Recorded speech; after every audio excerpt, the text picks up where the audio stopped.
And welcome back to Mindful. Sorry.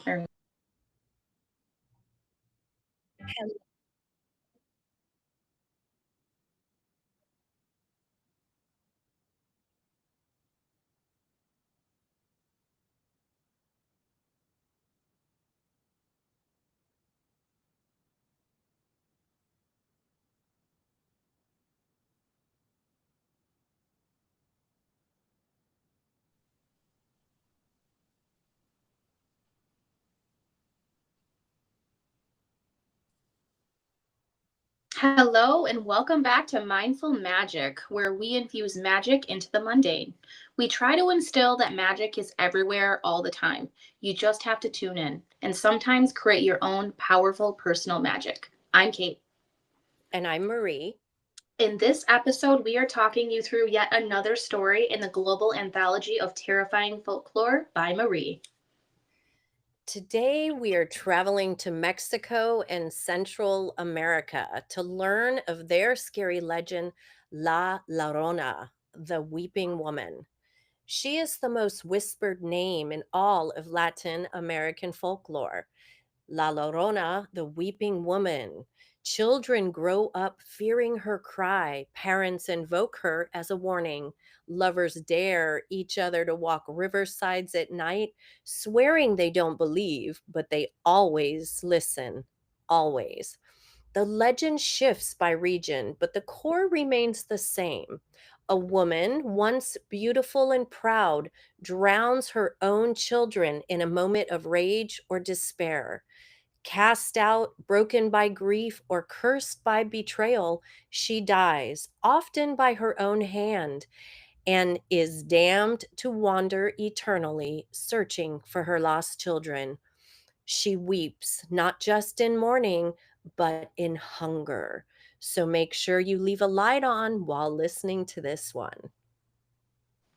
Amelia Alvarez did not believe in ghosts. She believed in wounds and words, in the way stories pass through generations, like an inherited disease.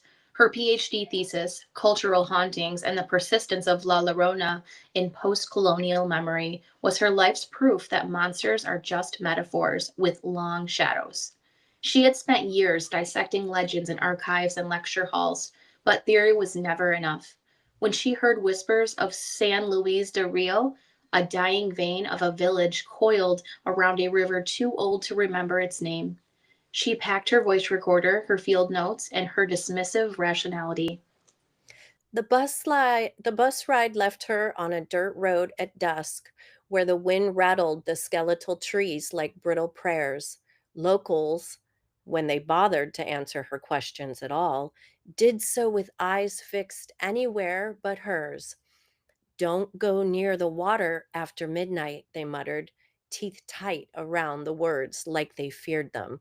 She walks.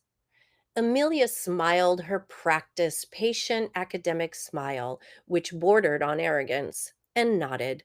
She cataloged their fear as performative folklore, continuity, or living tradition in her journal. She didn't see the old woman paused behind her, eyes wide with dread as she whispered a prayer and crossed herself, two trembling fingers brushing forehead, chest, and shoulders in a gesture of silent warning and hopefully protection. Finally, at her great aunt's house, the last known address before she vanished in 1952, crouched on the riverbank, shutterless and scabbed with mildew, the front door protested her key like it hadn't forgiven the family for leaving. Inside, the walls sweated and the floorboards shrieked beneath her weight. It smelled of mildew, old prayers, and something else she couldn't name. She set up camp in what used to be the sitting room, ignoring the damp patch beneath the window that never dried, no matter how fiercely the wind howled through the broken panes. In the driest village in Mexico, the wind howled very hot. The first night, she was startled awake by pipes convulsing in the walls, groaning like an animal choked on its own voice. She grinned sleepily and started her recorder. Authentic ambient noise, possible symbolic echo of unresolved trauma. The second night, the scent arrived. saccharine and dusty sweetness, like flowers dead too long on a grave, laced with a sharpness that made her teeth ache. She found a Virgin de Guadalupe veladora in a cabinet and lit it for comfort, telling herself she didn't believe in ghosts. The, f- the flame writhed like something trapped. Her reflection in the window behind it seemed off, the eyes darker than they should be, the mouth trembling just out of sync with hers. When she blinked, it wasn't her reflection at all. A shape behind her shoulder, a woman draped in white, face blurred like breath on glass. She spun, nothing but shadows and silence, but her skin tingled with the ghost of a touch, like invisible fingers had brushed her spine. Her instincts drove her to the ancient shower head with its rusty trickle of water, but no matter how long she scrubbed, the tingling feeling clung to her like a stain. She told herself she was tired, that folklore had finally colonized her logical mind. But when dusk pooled at the horizon, dread pooled in her stomach like oil. She went to bed, but kept her veladora lit. The crying began near midnight, not the operatic wail of a telenovela ghost she mocked in her thesis, but a sound so raw, so human, it flayed her certainty. The desperate wail of a mother who had outlived all mercy. It scraped through the walls, slow and wet. Emilia sat frozen on the sagging bed mattress, recorder clenched in her sweating hand. She whispered, "It's residual memory, audio pareidolia, nothing more." But the crying moved from the hallway to the door to just next to her ear. A moist, choking breath kissed the nape of her neck. She lunged for the door and pressed her eye to the peephole. Blackness stared back. Then the crying stopped.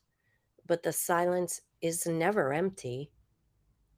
At 12:17 a.m., hunger for certainty devoured her fear.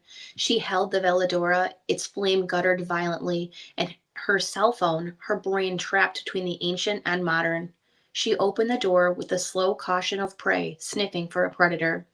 The hallway beyond was too dark. A smell drifted in, river mud and something older, rotten deep in the bone.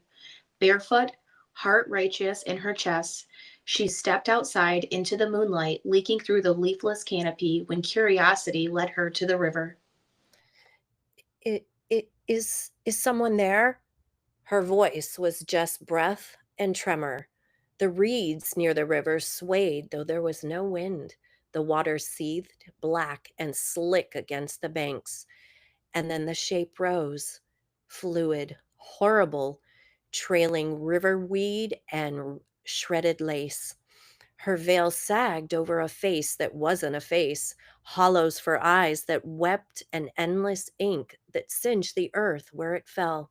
Her mouth was too wide, split as at the corners as if carved in grief. Amelia stumbled backward, phone raised, blinking through tears she didn't remember weeping. She heard her own voice, a high whimper. "This isn't real. It's not." The thing floated closer, feet brushing nothing, hands dragging the hem of her gown through the mud, fingers like river roots, swollen and pale. When she opened her mouth to scream, Amelia braced for a sound, but what poured out was worse. It was the memory of 1,000 drownings. It was the shriek of forgotten mothers, the gurgle of lost children's last gasps.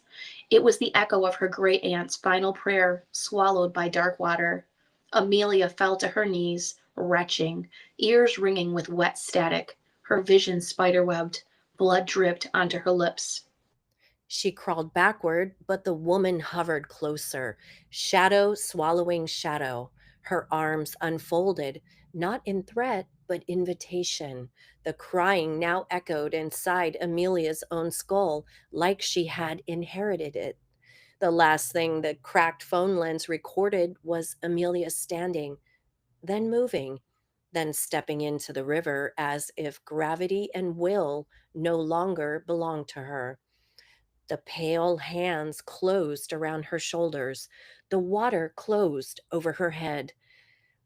They say the phone was found the next dawn, half buried in river silt, still recording. Police watched the footage once, then claimed it was corrupted and smashed it with the butt of a flashlight.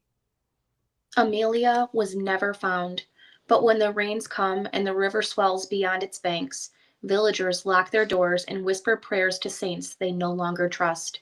Because sometimes, through the reeds and mist, they hear two voices. One wails for her children, the other just breathes your name, soft and wet and close behind your ear. It just laughs and waits. Oh, dear listeners, Amelia just didn't hear the cry. She answered it. Oh, she wanted the truth, and she got it in gasps and sobs and bones dragged through the silt. La Llorona doesn't need to find her children anymore. She's building a family. And you, dear listener, you've heard her now too. If she calls your name in the dark, don't follow unless you miss your mother. Ooh. So, to close this scary loop, we have included a protective tea and short spell to remove any scary, lingering details from a scary movie or story. This is also good for children who are scared of monsters in their closets or under their beds.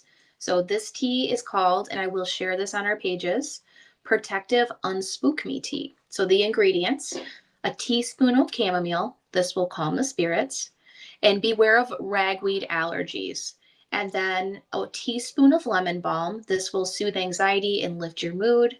A half teaspoon of rosemary for protection and banishment of negative energy. A pinch of lavender for peace and rest. And then optional, you can add a slice of fresh ginger or a few rose petals for warmth and heart healing. So you boil the water and pour it over your herbs, and you let that steep for about 7 to 10 minutes. And then as it steeps, gently swirl your spoon clockwise 3 times and whisper, light and calm, I now restore. Fear and shadows harm no more. By leaf and bloom, by flame and tea, only love and peace in me. And so it is. Strain, sip slowly, and visualize golden light wrapping around you like a soft, protective cocoon. Isn't that nice? I love it. I have to have that in my recipe book now. We're going to have to add that to it. Yeah, the Art Unspook Me tea. Yes, I love it. And we also included a safe children's version. So this is for a gentle unspook me brew for kids. Half a teaspoon of chamomile, and again, be cautious if your child has a ragweed allergy. A half a teaspoon of lemon balm, a few lavender buds, or skip it if they are not too into the floral flavor of lavender. And then you can sweeten lightly with honey or agave, but only if your child is over 1 year old. Steep for 5 minutes, strain, and cool to a comfortably warm temperature. Then say the next few words with them or over them. Light and calm, I now restore. Fear and shadows harm no more. By leaf and bloom, by flame and sea, only love and peace in me. Isn't that nice, Kate? I love it. Love it. Love it. I love it. Dahlia and I are going to have that. I think it'd be cool to create teas for kids because my kids love tea. We should do more for kids. We should. We should. Because this is such a family friendly Yes. show. And we also included just a mini cleansing spell to go along with your tea. So after drinking your tea, light a candle, white or blue if you have one, and say, from story and shadow, I release the fear. I stand in light, all is clear. My home is safe, my heart is free. Only love may dwell with me. And you wave your hand gently through the air as if brushing away any lingering spooky or scary energy right before bed. And if you like, waft a bit of steam from your tea and or a sprig of rosemary through your space to sweep away any leftover unease. Then sleep well, dear listener, and dream wonderful dreams.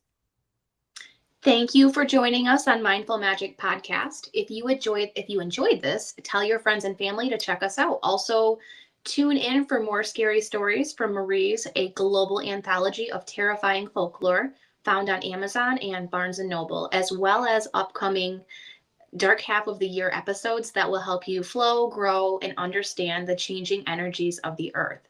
And then don't forget to love and subscribe so you can grab your dark half of the year grimoire.